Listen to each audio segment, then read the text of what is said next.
कि जो सच और झूठ में दूरी है वो दूरी समझते हैं। सियासी हाकिमों की हम भी मजबूरी समझते हैं। वो अपना हक समझते हैं निवाला छीन लेने को। डकैती को बहुत से लोग मजदूरी समझते हैं। इलेक्टोरल बॉन्ड खरीदने के नाम छुपाने वाली सरकार, इलेक्टोरल बॉन्ड खरीदने वालों के नाम छुपाने वाली सरकार इन दिनों आम के ठेला लगाने वालों के नाम जानना चाहती है कि वो जो कुछ साल पहले 100 स्मार्ट सिटी बनाने का ढोल पीटा गया था, सुना है उस ढोल में पानी भर गया है, इसीलिए आपने उसका नाम बदल करके सिटीज ऑफ ग्रोथ हब्स रख दिया है। अच्छा है, नाम बदलने का खेल खेलते रहिए। आपकी कई सरकारें तो इसी वजह से चल रही हैं। मुझे तो होटलों, ढाबों या आम के ठेलों पर नेम प्लेट लगवाने वालों से पूछना है कि कभी खून की बोतल पर देखा है किसी का नाम लिखा हुआ? मुझे पूछना है कि क्या कोरोना के दौरान अपनी उखड़ती हुई सांसों के लिए ऑक्सीजन तलाशने वाले किसी इंसान ने ऑक्सीजन लाने वाले किसी इंसान से पूछा था कि ऑक्सीजन लाने वाला इंसान हिंदू है या मुसलमान है? यहाँ बैठ करके बड़ी बड़ी बातें करना आसान है। ये चूनर धानी धानी भूल जाते, ये पुरवा की रवानी भूल जाते, जो आकर 4 दिन गांव में रहते तो सारी लंतरानी भूल जाते। सभापति महोदय, मेरे हाथों में जो दस्तावेज है, दरअसल ये देश के किसानों, गरीबों, मजदूरों की उम्मीदों का स्मारक है। ऐसा लग रहा है जैसे वित्त मंत्री महोदया ने बजट नहीं तैयार किया है, बल्कि प्रधानमंत्री जी की मन की बात का संकलन तैयार किया है। टूटा हुआ लश्कर का भरम देख रहे हैं, टूटा हुआ लश्कर का भरम देख रहे हैं और जिल्ले इलाही के करम देख रहे हैं। ताकत का नशा अक्ल पे हावी है तुम्हारी, तुम देख न पाओगे जो हम देख रहे हैं। श्री इमरान प्रतापगढ़ी। धन्यवाद सभापति महोदय, आपने मुझे आम बजट पर बोलने का मौका दिया। Sir my time. नहीं, pause my time sir. Imran Pratapgarhi कहा गया है सर, थोड़ा सा इसकी जांच कराओ। नहीं, मैंने कहा यहाँ प्रमोद प्रतापगढ़ी भी बैठे। ये आपसी मामला है, ये खत्म होने वाला नहीं है मेरे से। इसकी जड़ें बहुत गहरी गई हुई हैं, मैं रोज देखता हूँ ये जड़ें गहरी होती जाती हैं। इमरान प्रतापगढ़ी। धन्यवाद सभापति महोदय। 83 मिनट 71 बार थपथपाई गई मेज, 14,417 शब्दों का बजट भाषण और उस बजट में अपने लिए राहत तलाशती मिडिल क्लास की हैरत ज़दा आंखें। सभापति महोदय, मेरे हाथों में जो दस्तावेज है, दरअसल ये देश के किसानों, गरीबों, मजदूरों की उम्मीदों का स्मारक है। ऐसा लग रहा है जैसे वित्त मंत्री महोदया ने बजट नहीं तैयार किया है, बल्कि प्रधानमंत्री जी की मन की बात का संकलन तैयार किया है।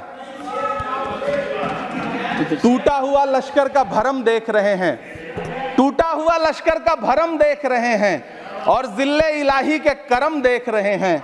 ताकत का नशा अक्ल पे हावी है तुम्हारी, तुम देख न पाओगे जो हम देख रहे हैं। वित्त मंत्री महोदया ने इस बजट में महंगाई पर सिर्फ 10 शब्द बोला है। जिस देश में टमाटर 100 रुपए किलो बिक रहा हो। सभापति महोदय, मेरा टाइम पॉज करें और बार बार इंटरप्ट करने को या तो मना करें। हाँ बोले, कृपया बोले। सभापति महोदय, वित्त मंत्री महोदया ने इस बजट में महंगाई पर सिर्फ 10 शब्द बोले हैं। जिस देश में टमाटर 100 रुपए किलो बिक रहा हो, उस देश की वित्त मंत्री के पास बजट में महंगाई पर बोलने के लिए सिर्फ 10 शब्द है। डीजल, पेट्रोल, आटा, चावल, दाल, सब्जी की महंगाई का तो कोई जिक्र ही नहीं। सावन चल रहा है तो प्याज और लहसुन का दाम पूछना तो शायद पाप होगा। मैंने तो यह भी सुना है कि वित्त मंत्री जी जो चीज खुद नहीं खाती हैं उसके दाम से उनका कोई लेना देना नहीं होता।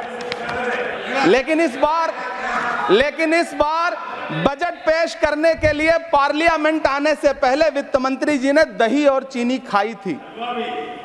अब तो उनसे यह पूछा जा ही सकता है कि उन्हें दही, दूध और चीनी का रेट तो इन दिनों पता ही होगा। क्या उसे सस्ता करवाएंगी या नहीं सस्ता करवाएंगी? अगर पता है तो कृपया सस्ता करवाइए, क्योंकि इसी चीनी ने अमेठी में एक मंत्री महोदया का राजनीतिक कैरियर कड़वा कर दिया। सभापति महोदय, अपने शीश महलों में बैठे हुए सरकार के सांसद और मंत्री कह रहे हैं कि महंगाई कम हो रही है। संसद की कैंटीन से बाहर निकल करके एक चाय का कप खरीदिए, तब समझ में आएगा कि महंगाई कम हो रही है या बढ़ रही है। किसी एक दिन अपनी किसी मजदूर की तरह अपनी दिन भर की दिहाड़ी लेकर के बाजार जाइए और अपने बच्चों के लिए राशन खरीदिए, तब पता चलेगा कि महंगाई कम हो रही है या नहीं हो रही है। यहां बैठ करके बड़ी बड़ी बातें करना आसान है। ये चूनर धानी धानी भूल जाते, ये पुरवा की रवानी भूल जाते, जो आकर 4 दिन गांव में रहते तो सारी लंतरानी भूल जाते। सभापति महोदय, इलेक्टोरल बॉन्ड खरीदने के नाम छुपाने वाली सरकार, इलेक्टोरल बॉन्ड खरीदने वालों के नाम छुपाने वाली सरकार इन दिनों आम के ठेला लगाने वालों के नाम जानना चाहती है। मुझे तो होटलों, ढाबों या आम के ठेलों पर नेम प्लेट लगवाने वालों से पूछना है कि कभी खून की बोतल पर देखा है किसी का नाम लिखा हुआ? मुझे पूछना है कि क्या कोरोना के दौरान अपनी उखड़ती हुई सांसों के लिए ऑक्सीजन तलाशने वाले किसी इंसान ने ऑक्सीजन लाने वाले किसी इंसान से पूछा था कि ऑक्सीजन लाने वाला इंसान हिंदू है या मुसलमान है? मुझे पूछना है कि लावारिश लाशों के लिए कोरोना में कांधा देने वाले, चिताओं के लिए लकड़ियां सजाने वाले किसी इंसान से पूछा गया था उसका नाम, उसका मजहब? लेकिन इन दिनों पूछा जा रहा है। सभापति महोदय, अफसोस देश के प्रधानमंत्री जी ने कभी न टूटने वाली चुप्पी ओढ़ ली है।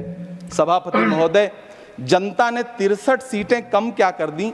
ये सरकार तो अमृतकाल का नाम लेना ही भूल गई। ये भूल गई है अमृतकाल को, ये भूल गई है मनरेगा को, ये भूल गई है मौलाना आजाद नेशनल फेलोशिप को, ये भूल गई है मणिपुर को, ये भूल गई है महाराष्ट्र को। मुझे गर्व है कि मैं राज्यसभा में महाराष्ट्र का प्रतिनिधित्व करता हूं। महाराष्ट्र जो देश की आर्थिक राजधानी है, जो टोटल कॉर्पोरेट टैक्स का 40%, इनकम टैक्स का 32% और जीएसटी का 20% इस देश को देता है, उस महाराष्ट्र के लिए इस बजट में एक शब्द नहीं है। आप बैठ जाए। सभापति महोदय, आखिर महाराष्ट्र से किस बात का बदला लिया जा रहा है? महाराष्ट्र में लोकसभा चुनाव में बाबा साहब अम्बेडकर के संविधान को बचाने के लिए वोट क्या कर दिया? प्रधानमंत्री जी तो महाराष्ट्र से बदला लेने पर उतर आए। अब तो शायद उन्हें याद भी ना हो यवतमाल का वो दाभड़ी गांव जहां 20 मार्च 2014 को वो किसानों के साथ चाय पर चर्चा करने गए थे और उनकी किस्मत बदलने के सपने दिखाए थे। उसी यवतमाल में पिछले 6 महीने में 132 किसानों ने आत्महत्या की है। सभापति महोदय, महाराष्ट्र में हर महीने 209 किसान आत्महत्या कर रहे हैं। राज्य सरकार द्वारा सौंपा गया आंकड़ा बताता है कि 1 जनवरी से 31 मई के बीच 1046 किसानों ने आत्महत्या की है। लेकिन अफसोस, इस बजट में महाराष्ट्र के किसानों के लिए कुछ भी नहीं है। किसानों से चिढ़ी हुई सरकार ने बजट में किसानों के एमएसपी की लीगल गारंटी नहीं दी। लेकिन याद रखिएगा, जो किसान का नहीं वो हिंदुस्तान का नहीं। सभापति महोदय, मुझे वित्त मंत्री जी से पूछना है कि वो जो कुछ साल पहले 100 स्मार्ट सिटी बनाने का ढोल पीटा गया था, सुना है उस ढोल में पानी भर गया है, इसीलिए आपने उसका नाम बदल करके सिटीज ऑफ ग्रोथ हब्स रख दिया है। अच्छा है, नाम बदलने का खेल खेलते रहिए। आपकी कई सरकारें तो इसी वजह से चल रही हैं। इस सरकार को पढ़े लिखे लोगों से दिक्कत है सभापति महोदय, इसीलिए इस सरकार ने यूजीसी का बजट 66% कम कर दिया है। वाह री सरकार। सभापति महोदय, मैं वित्त मंत्री जी के संज्ञान में लाना चाहता हूं कि किशनगंज में एएमयू सेंटर के पास 224 एकड़ जमीन है। यूपीए सरकार ने सोनिया गांधी जी की अगुवाई में 136 करोड़ रुपए एएमयू किशनगंज सेंटर के लिए सेक्शन किए थे। लेकिन आपकी सरकार ने पिछले 10 साल में उस 136 करोड़ में से सिर्फ 10 करोड़ रुपया रिलीज किया है। 1.5 करोड़ की आबादी वाला सीमांचल बेहतर शिक्षा के लिए उस सेंटर की बाट जोह रहा है। मेरा आपसे सवाल है कि इस सेंटर का बाकी पैसा आप कब रिलीज करेंगे? मुझे उम्मीद है वित्त मंत्री महोदया जवाब जरूर देंगी। सीमांचल उसी बिहार में आता है जिसकी बैसाखी के सहारे आपकी सरकार चल रही है। वहां के लोगों को एम्स की जरूरत है। महानंदा और कोसी से होने वाली बाढ़ की तबाही को रोकने के लिए बांध बनाइए, सीमांचल के साथ सौतेला व्यवहार बंद करिए। इकोनॉमिक कॉरिडोर बनाने से किसी राज्य का विकास नहीं होगा, विकास होगा स्वास्थ्य और शिक्षा के बुनियादी मुद्दों के लिए बजट देने पर। सभापति महोदय, एक तरफ तो इस बजट में पीएम आवास योजना के तहत 3 करोड़ अतिरिक्त मकान देने की घोषणा है और दूसरी तरफ लखनऊ के अकबर नगर में 1280 वो मकान हैं जिन्हें रिवर फ्रंट बनाने के नाम पे बुलडोजर से जमींदोज कर दिया गया। सभापति महोदय, लोग चीखते रहे, बच्चे बिलखते रहे, वसुधैव कुटुंबकम का नारा लगाने वाली सरकार इंसानों के घरौंदे उजाड़ कर जश्न मना रही है। सभापति महोदय, मेरा बहुत भावुकता के साथ देश के प्रधानमंत्री से सवाल है कि इन उजड़ते हुए मकानों और बेघर होते हुए घरों को देख करके आपको नींद कैसे आती है, आप सो कैसे पाते हैं? मेरा सवाल है इस देश के प्रधानमंत्री से, या तो लोगों के घरौंदे उजाड़ना बंद करिए या फिर करोड़ों मकान बनाने की झूठी घोषणाएं करना बंद करिए। यह बजट झूठ का पुलिंदा है, यह बजट आपके पिछले साल के बजट का कट कॉपी पेस्ट है, यह बजट हमारे चुनावी घोषणा पत्र की नकल करने की एक बेईमान कोशिश है। लेकिन कहावत है ना कि नकल के लिए भी अकल चाहिए। मेरे हाथ में एक तरफ न्याय पत्र है जो हमारा है और दूसरी तरफ अन्याय पत्र है जो आपका है। इस सरकार को आलोचना सुनने की आदत नहीं है सभापति महोदय। जब आप इनसे सवाल पूछिए तो ये शांत कहते हैं कि आप बताइए 70 साल में आपने क्या किया है। मैं तो इस सदन में कहना चाहता हूं सभापति महोदय कि हमसे 70 साल का हिसाब मांगने वालों, जो सरकार अपना चलाया हुआ 2000 का नोट 7 साल नहीं चला सकी, वो हमसे 70 साल का हिसाब मांगती है। सभापति महोदय, मैं अंत में आपसे यह कहना चाहता हूं, यह बजट बैसाखी पर टिकी हुई सरकार का कुर्सी बचाओ बजट है। इस बजट में राज्यों के साथ, किसानों के साथ, नौजवानों के साथ, महिलाओं के साथ, देश के मिडिल क्लास के साथ अन्याय किया गया है और इस अन्याय का खामियाजा आपको महाराष्ट्र, हरियाणा और झारखंड के चुनाव में भुगतना पड़ेगा।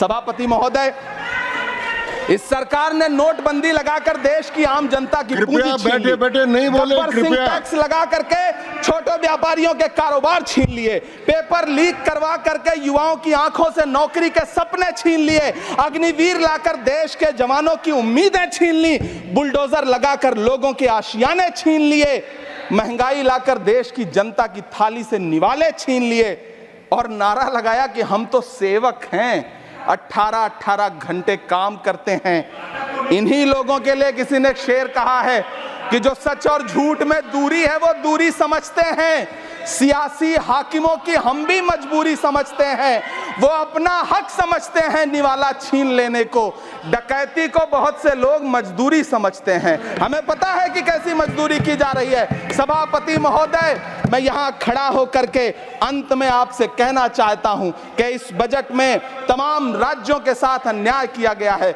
इस बजट में युवाओं के साथ अन्याय किया गया है, महिलाओं के साथ अन्याय किया गया है और खास तौर से महाराष्ट्र के लिए कुछ नहीं रखा गया है। महाराष्ट्र बाढ़ से जूझ रहा है, पानी बरसने से वहां 1500 से ज्यादा लोग मारे गए हैं। उस शहर को, उस राज्य को 4000 करोड़ के पैकेज की जरूरत है ताकि जो फसलें बर्बाद हुई हैं लोगों को राहत दी जा सकी। लेकिन अफसोस, इस बजट में महाराष्ट्र के लिए ऐसा कुछ भी नहीं है। मैं आखिर में यह कहना चाहता हूं कि पिछले 7 दिन से इस बजट का बड़ा ढिंडोरा पीटा जा रहा है, इसे महान बताया जा रहा है, लेकिन कौन महान बता रहा है? सत्ता पक्ष के लोग, उन्हें तो बताना ही है। क्योंकि मैं अवध क्षेत्र से आता हूं, प्रतापगढ़ से, नीरज भाई भी अवध और पूर्वांचल से आते हैं। वहां एक कहावत है कि बिटिया की तारीफ किसने की? बिटिया की महतारी ने, यानी कि बेटी की प्रशंसा किसने की? मां ने। तो इस बजट की तारीफ सत्ता पक्ष करे तो करेगा ही, लेकिन विपक्ष के एक भी सांसद से आप पूछिए कि क्या उसके राज्य को कुछ मिला है, तो वो ये कहेगा कि नहीं, कुछ भी नहीं मिला है। बहुत बहुत धन्यवाद सभापति महोदय, मुझे आम बजट पर अपनी राय रखने के लिए। धन्यवाद। श्री अब्दुल बहा।